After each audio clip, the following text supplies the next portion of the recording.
I'm not going to tell, this is terrible to say, I'm not going to tell the whole story because it won't make any sense, but that truly was one of my most favorite moments of the year when Cole somehow solved this riddle in class that everyone was just blown away by. And I don't know when I started calling Cole Dr. Cole. Probably on the first day. He's always been Dr. Cole to me. He's a wonderful student. He not only infused our class with great humor at times, but also I noticed throughout the year just great compassion and concern for his peers. He's quite an individual, and we're excited to welcome him up to the stage. This is Cole Niblett.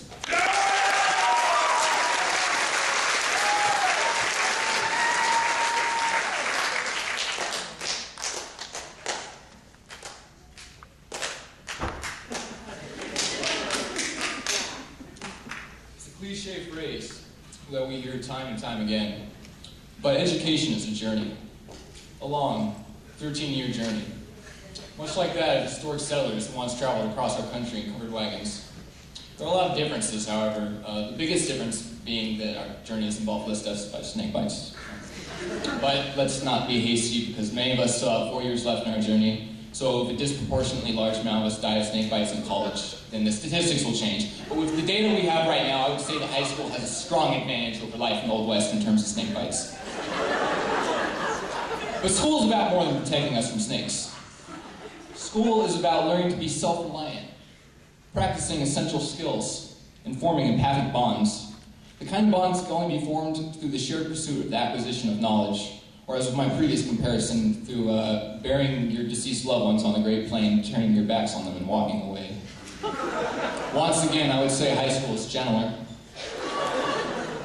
Like the Great Plains migrants, we're definitely a different group of people than we were at the beginning of our journey. We entered high school as children, and we leave high school as children with some adult-like qualities, like facial hair or a taste of jazz music. This transformation did not occur overnight, and we owe our newfound sense of semi-adulthood to our parents, our teachers, and our endocrine system. Our endocrine system often does not get the credit it deserves, but I would argue that it is almost as important as the parents and the teachers. One reason why high school is better than life on the Great Plains is that in the high school, you get a teacher. On the Great Plains, you get cholera. Cholera will not teach you how to read, but a teacher might. I love to read personally. We read some great books this year. In Mr. Hancock's class, we read Albert Camus' The Stranger, and Mr. Hancock taught us about existentialism, a philosophical movement which stressed the role of an individual in determining his own reason for existence. Heavy stuff. By contrast, if you grew up on the Great Plains, you would have had no books, but if you were one of the lucky ones, someone in your family would have had a guitar and known how to play Whoopie-T-I-O, Get Along Little Doggies. So I would give high school the advantage in terms of intellectual nourishment. To be honest, however, I'm not entirely sure that the Great Plains migrants would have enjoyed existentialism. One of my favorite existentialist philosophers, Friedrich Nietzsche, wrote about an idea he called eternal return. So here's the idea. Your life will happen again and again and again, and has been forever. Think about this idea. Does it frighten you? I personally find the idea exciting, as I'm sure most of my friends here at Middle College do.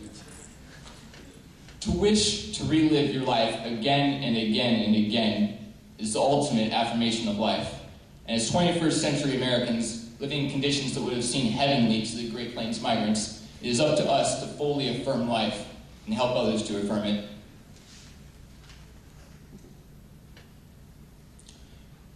As we move on to the next leg of our journey, it is important that we remember that the journey is just as important as the destination. Thank you very much.